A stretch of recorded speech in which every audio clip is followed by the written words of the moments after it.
Une croissance durable, c'est un système, un modèle économique qui soit à la fois vert et équitable. Alors vert, ça veut dire bien sûr sobre en ressources naturelles et puis par ailleurs décarboné parce qu'on a un seul climat pour tout le monde et qu'on a tout à fait intérêt à ce qu'il ne dérive pas trop. La partie équitable, on va avoir des transformations, on va avoir des mutations et quand il y a des périodes de mutation, il y a forcément des risques d'aggravation d'inégalités. On a besoin de protéger un certain nombre de personnes. La politique de cohésion, c'est une politique de solidarité, une politique de réduction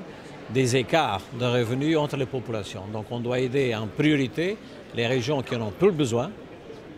et bien évidemment essayer de faire en sorte que les régions qui sont plus avancées, dans le cas du Pays de la Loire, qui doivent quand même garder la compétitivité par rapport à l'extérieur. Cette politique de cohésion, elle vise avec des moyens des régions, des moyens des collectivités locales, soit des communes ou d'autres, de la région et de l'État, à faire en sorte que les investissements soient possibles, qu'ils soient dans l'investissement des entreprises, qu'ils soient dans les équipements, dans les infrastructures ou dans la formation professionnelle, pour aider les gens à s'en sortir mieux qu'auparavant et qu'à la fin, on puisse obtenir pour chacun de nous, en moyenne, un revenu plus élevé qu'au départ. Autant le FEDER qui peut intervenir au niveau, je dirais, plus de l'investissement, notamment physique, et le Fonds social européen dans l'investissement dans ce qu'on appelle le capital humain, donc principalement dans la formation continue,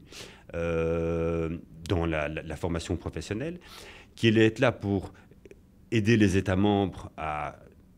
payer ce type de formation, c'est l'effet de solidarité, et notamment à destination de nouveaux États membres qui ont parfois des niveaux de vie inférieurs à la moyenne européenne. Et donc on va leur donner de l'argent, entre guillemets communautaire, pour les aider à développer la formation professionnelle. Mais ça permet aussi dans les autres pays de mettre en œuvre des actions parfois innovantes, des choses qui n'avaient pas encore été mises en œuvre pour essayer de mieux répondre aux besoins futurs. Ce que j'attends de ce séminaire à Nantes, c'est bien sûr une discussion sur le développement durable. La préoccupation, c'est justement d'une façon systématique, dans chaque cycle de projet, tenir compte des effets sur l'impact sur l'environnement. Donc on attend ici qu'on critique un peu ce qu'on a fait jusqu'aujourd'hui et qu'après les leçons qu'on tire de ce qu'on a fait jusqu'aujourd'hui, qu'on puisse évoluer et voir ce qu'il y a encore à faire